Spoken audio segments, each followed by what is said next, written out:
Okay, now that we've finished the barbed wire, we need to electrify the fence. So what I've got here is a very long spool, very heavy, that expanded quickly of electric wire. Then I have the power checker, see whether or not I'm getting voltage. And this is actual charging unit. It's got a solar power with a battery inside. It says 2 miles, doubtful, but we'll see how this works. Then my isolators. It's got a nail there. You just nail that into the post at each location.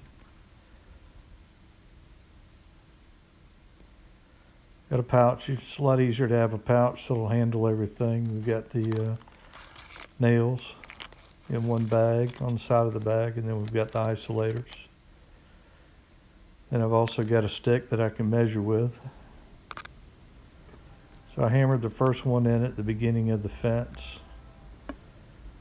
Get it all twisted in. Make sure you've got a good starting point that's going to be good and strong.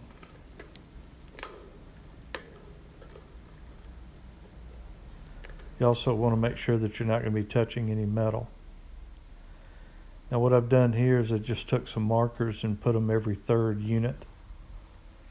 And that allows the animals and people to see that there's something there. It's always a good idea to protect things. So this one spools off over to under, and so I'm using my truck. And I just have a bar laying across the back, and carefully watching in the mirrors, I drive it off. At some point I come up to woods, and so I'm not able to drive anymore. But this saves a lot of time, and it's I don't need the strength or the spinning that I have with the barbed wire. So you just continue to go until you can't go anymore. And now I'm just going to take the measurement, score it, and put the isolator on there and hammer it in until it won't spin anymore.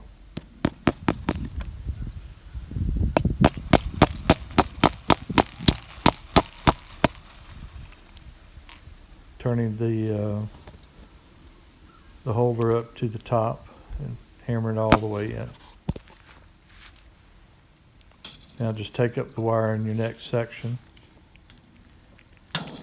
and roll it around there and back through. That way you have a little bit extra wire if you need to do a quick repair.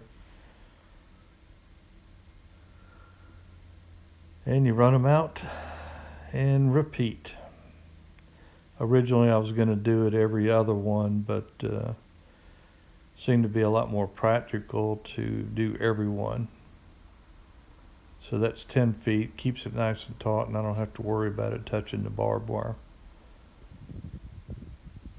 These are standoffs that I did from my garden fence. If you just put the barbed wire close to the fence, that other fence may waver and actually touch it, shorting it out or shocking you or something else unpleasant. So I just cut these out of a bunch of sticks I had laying around and made the standoffs, and I did it all the way to the end. Now right here I've got my charger with the battery. The left hand side is the ground, the right hand side is the power. Just got it set up for testing right now, but I've got a single ground rod here, but eventually I'll have 3 of them. The grounding helps the amperage, and the more grounding you have, the better amperage you're going to have, and the better shock value you're going to have. None of this is going to hurt your animals. It just gets their attention. So you put it up and you let it sit for 48 hours. And that allows it to fully charge. And then you turn it on by switching the switch to the right.